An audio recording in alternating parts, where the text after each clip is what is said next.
Unfortunately, we didn't take a video of the first time I launched George the day before. Um, I started with the desensitization to the lunge whip as well. What I would like to say here, it's not actually really my intention to totally desensitize him to the whip because I may need it. But what the horse needs to understand here is that the cue is not the whip. The cue is my body language, and the whip is only the I don't know, the megaphone, if you want, the extension of my body language. So he needs to look at whether I'm relaxed or whether I push energy his way, and that is then how the whip uh, is kind of used an extension of that.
So I may have to go in a corner again today. Yesterday I had a 10-minute fight with him, and I got pulled about quite a bit. I thought I was going to go flying about 5 or 6 times, and in the end I needed to go into a corner, so he had two sides that were actually supporting him, but where the fence is. And I was a bit doubtful whether I would be able to pull it off today in that location that I'm there now. But well, you will see how it goes. I'm sorry it's a bit of a long video, but I did want to show you the whole process and point out a few little things. Here I've stepped in that ring because I wanted to set myself a boundary with regards to how much I move or how much I let the horse move me.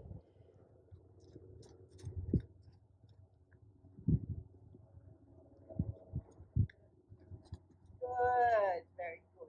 So I asked him now, yeah? So he responds to that body language, so he has definitely been really trained, yeah?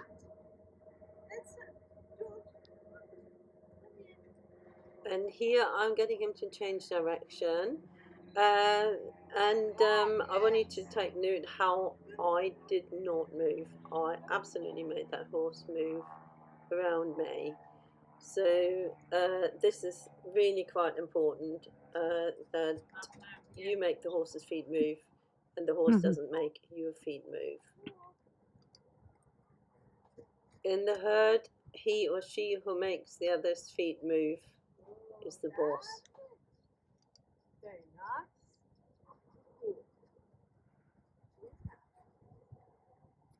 I also like using the ring as a restriction for my own movements because it does focus me on the dosage of my body language and how I apply the body language. So I can't just step out at him and towards him. I have to really use my other faculties, which I think is really quite important. Awareness of the body language is really important. Yeah, it's very good. In the previous session, changing the roan was a huge issue was big confusion, big conflict behaviour. It made him very, very nervous.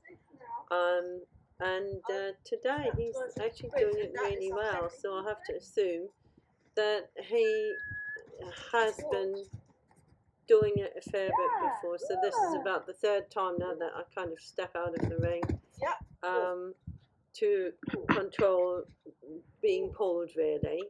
But I think overall, I would say that's definitely not bad going.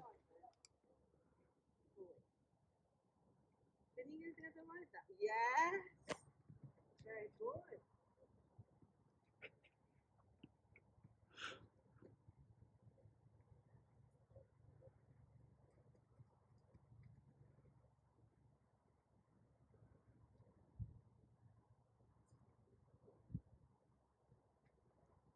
So there's changes that are already better than yesterday.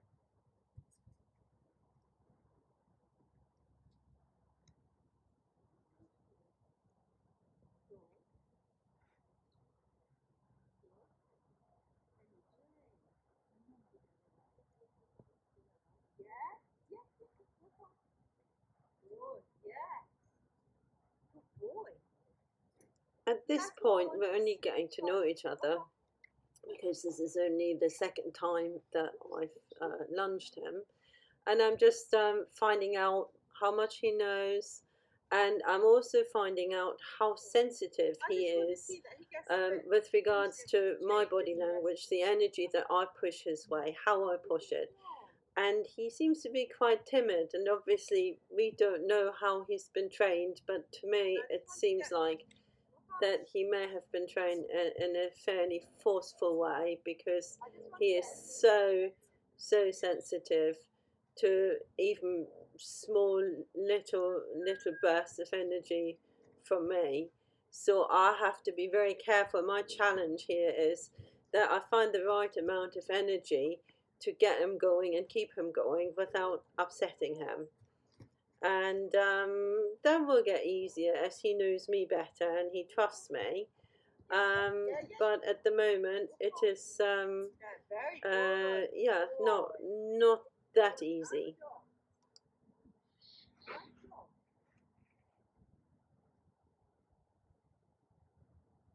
And so far, the only time I've left the ring was when I actually petted him.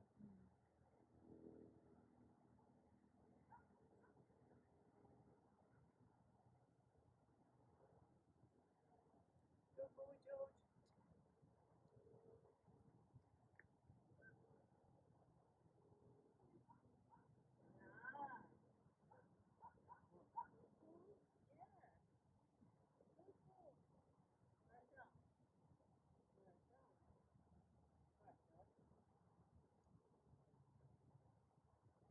Yeah. Very good. Good boy. Good boy. Yeah. Very good.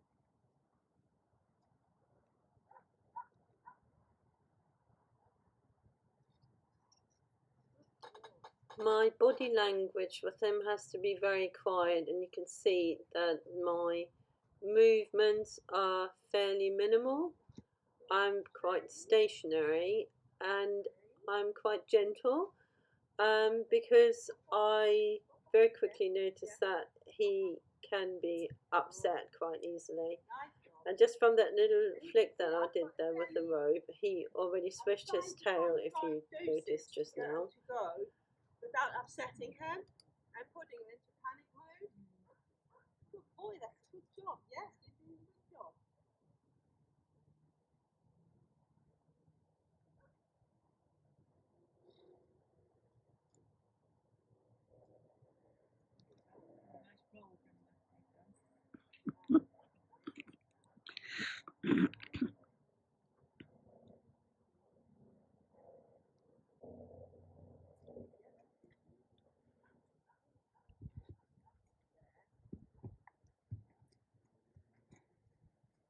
So that was already a bit much for him for whatever reason.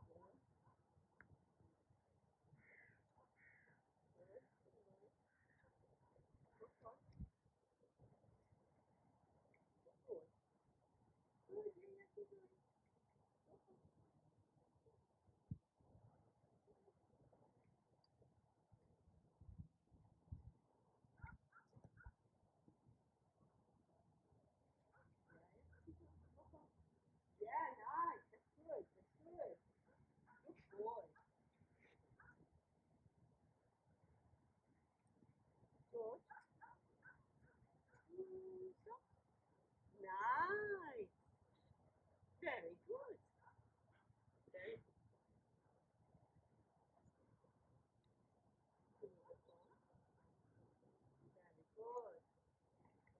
Yeah. Nice job. I've said it before in another video or two, but I think here's a good place to say it again.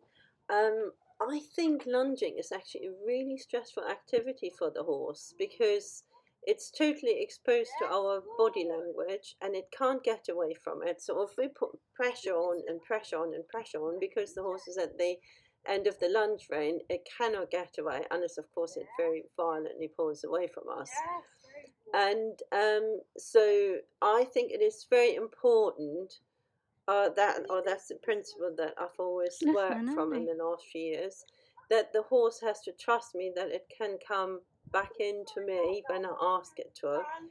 And I think that's also why it's important that the body language is very gentle because you don't want to put pressure on a flighty animal that can't get away from you because it's tethered to you.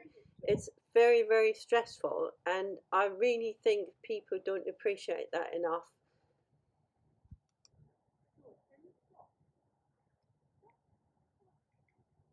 Yes. So that was quite a small little up and then come on, yes, come on. Yeah, nice. Oh, that's beautiful. Good boy. Come on. Good boy, come on. Stop. Stop.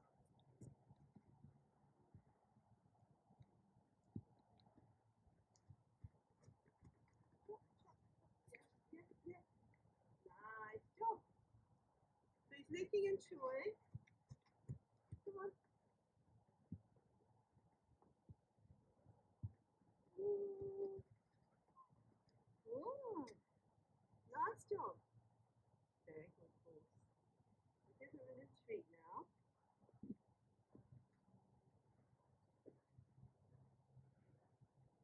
Good boy.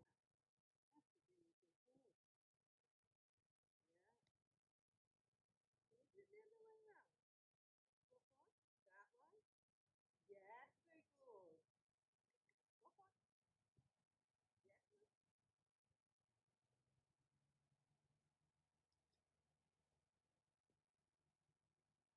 What one? Yes, good, good.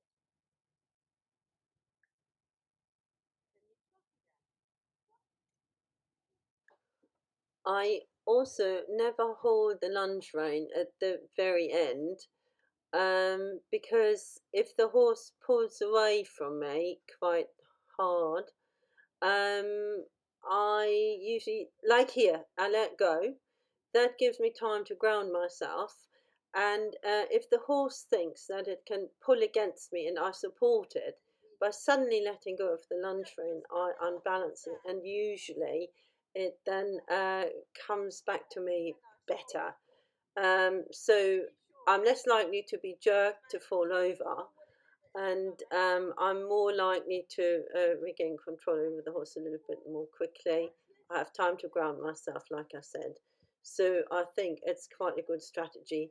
I also have a knot at the end of the rope, so it can't, if the horse pulls, it can't slip away from me. Um, and I can hang in there if I feel it's necessary and safe to do. In the previous session, I was hanging in there quite a lot. Today wasn't so bad. I also want to say a little bit more about the knot. A few years ago, I went on a natural horsemanship course, and the instructor saw that I had the knot. And the way he asked me whether I wanted it there or really thought I needed it made me actually feel a little bit bad or inadequate. But I feel I've kind of learned enough now to actually see the value of it. And even though with certainly with Heidi, I totally don't need it. With Vienna, I maybe sometimes do, but I don't lunge her with the ropes anymore. But even as a lead rope, it's good to have that knot because Vienna still sometimes has rearing spats, and I have to hang in there, and I don't want to let it slip. So I feel if you need a little prop like that, um, don't feel bad about it. You know, just stand up for it. That can also be if horses are only used to being led and handled. On one side, on the other side, they can't bear a piece of being on that side. And I've come across a couple of horses like that.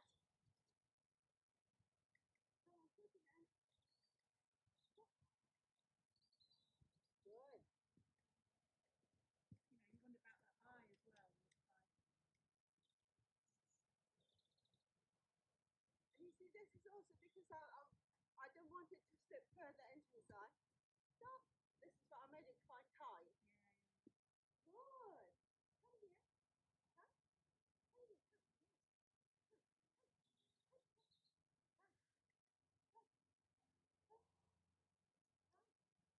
Come here.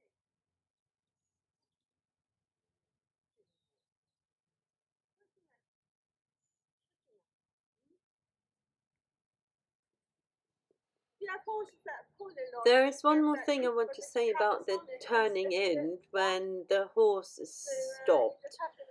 I know from the natural horsemanship stuff that people like to do it because it takes some of the power away from the horse. However, if you are into doing dressage or stuff like that and you want to practice on the circle, transitions from hold to canter or walk, trot, walk, hold, trot, canter, and all that. You have to have the horse being able to actually stay on the circle to continue in the line of the circle with any transitions from hold to whatever gate you want it to go into. So the turning in is actually a bit counterproductive. I'm not saying it's wrong, but I think if you want to go further with your training and use the lunge, and I do think I'm not a huge fan of lunging, but I do think it's a very useful tool. Um, you have to consider what do you want, what does your horse need at the time, and what do you want in the long run, because I think if the horse knows both, it's probably the best way. But I would never knock a stop in the direction of onward travel. I think it's a good idea for the horse to be able to do that.